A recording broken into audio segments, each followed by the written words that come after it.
I'm Stephen Morrissey, managing editor of the New England Journal of Medicine, and I'm talking with Katherine Baicker, a professor of health economics at the Harvard School of Public Health. Dr. Baicker has co-authored a perspective article on coordination versus competition in U.S. healthcare after the Affordable Care Act.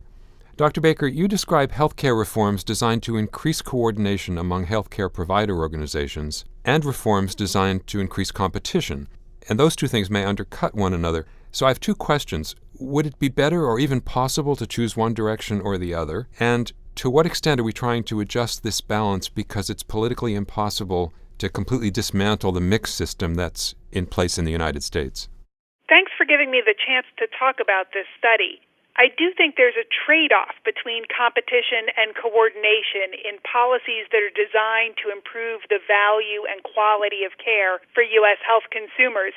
And the right answer probably involves a balancing act between those two forces, rather than making one the priority at the expense of the other. For example, coordination is essential for delivering high-quality care consistently to patients. But competition is necessary for innovation and driving towards higher value. And ignoring either one of those goals means that American patients won't be getting the high-quality care at an affordable price that we'd like to see the system consistently deliver. As for whether that balance is necessitated because of the mixed system we have in the U.S., in some ways those are two separate factors, but the fact that we have so many different payers in the U.S. between Medicare and Medicaid and private insurance purchased through employers versus on the individual market, all of those competing payers, I think, just raise the stakes for ensuring that public policies take that balance between competition and coordination into account. If policymakers don't consider the effects of those regulatory, legal, legislative environment choices on all of the different payers, they may generate a system that achieves neither goal by propagating regulations or policies that are acting at odds across different markets, even though the same providers are serving the same patients throughout the system. There's been some concern that coordination may raise the prospect of antitrust violations. To what extent do you think this is a risk? I think it is a risk, but not one that can't be mitigated. There are some types of coordination that pose much less of a risk for anti-competitive behavior that might drive up prices. In general, I think regulators are less concerned about vertical integration than they are horizontal integration. And by that I mean vertical integration is about combining different types of services into one set of providers or one entity, whereas horizontal integration is about consolidating a group of providers or hospitals or entities that are providing the same kinds of services. And that tends to be at higher risk of anti-competitiveness that might raise prices. So the first question is integration really necessary for coordination? And in some cases, the answer may be no. Different entities may be able to coordinate their healthcare services without necessarily integrating into the same legal entity. On the other hand, a lot of the policies that promote coordination also promote integration, either inadvertently or on purpose. And that's where I think we have to keep a particular eye on the effects, not only on the quantity and quality of care delivered, but the price at which that care will be delivered. And that's both on the provider side and the insurer side. How have other healthcare systems balanced coordination and competition? Well, in so many ways, the U.S. healthcare system is unique in the world. But one thing that I think is worth noting is that competition is one of the major drivers of innovation, and the U.S. healthcare system delivers a different kind of innovation than we might see in other systems, and that's something that we want to preserve while thinking about promoting coordination.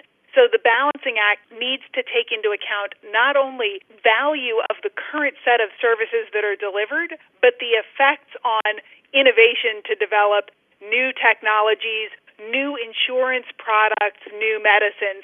We want to be sure that we don't stifle the practice of medicine in the future while we're trying to manage for high-value care today. You mentioned that well-implemented health information technology is a possible win-win opportunity that can enhance both competition and coordination. So are there any other win-wins? I think promoting competition among insurers to deliver products that consumers can choose based on what their own health needs are likely improves competition without harming coordination. Similarly, better information about quality ought to improve both coordination and competition as long as that quality information is available to consumers in a way that they can use at the time when they're patients in need of care.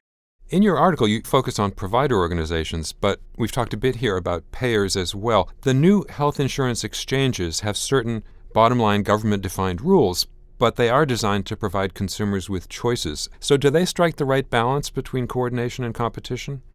I think there's great hope that health insurance exchanges allow patients to choose insurance products that match their needs the best and promote insurers to get the best value from providers that they can. So I think that's a great opportunity to improve the coordination of high-value care and the delivery of high-value services in a competitive system. The risk there is that as insurers try to drive premiums down by selective contracting, they implement many different insurance policies that make it hard for providers to react to a unified set of incentives. So I do think that there's a need to help coordinate what insurers are doing through exchanges so that providers are getting a uniform or at least a coordinated, compatible set of messages about how to drive higher quality care for enrollees. So I think that's a great opportunity to work on that balancing act. Massachusetts, which has implemented healthcare reform considerably earlier than the rest of the country, has also looked at this balance between coordination and competition. How has that played out? Massachusetts is doing a lot of innovative experiments in lining up incentives for insurers to deliver high-value products and for patients and providers to choose higher-value services. And some of that is seen in examples like the alternative quality contract that's supposed to line up incentives for providers to deliver high-quality care across a range of insurers. In the health insurance exchange that we saw implemented before the ACA exchanges are going to come online, in other bundled payment initiatives that are being explored through the GIC or other entities in Massachusetts, I think there will be a lot of information about how well those payment reforms play out in the system to drive towards higher value care. And Massachusetts in this way as well will also be a bellwether for the nation. Have there been coordination competition struggles in other sectors of the economy that you think might provide useful lessons here? Of course, whenever you make analogies to other sectors, people correctly point out that healthcare is different in many important dimensions. That said, I think it's instructive to look at something like the experience of computer software or hardware, where the users of that software clearly benefit from having different software products that coordinate with each other seamlessly so that you can use them together as a suite of products to achieve the ends you're trying to achieve with your computer.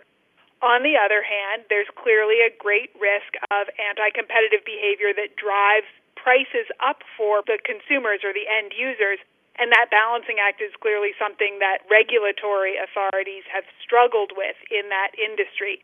So even though it's not exactly analogous, I think it does give us some insights into the importance of seamless integration balanced against flexibility across platforms, making sure that consumers have different choices of platforms so that no one entity can corner the market and drive up prices. Thank you, Dr. Baicker.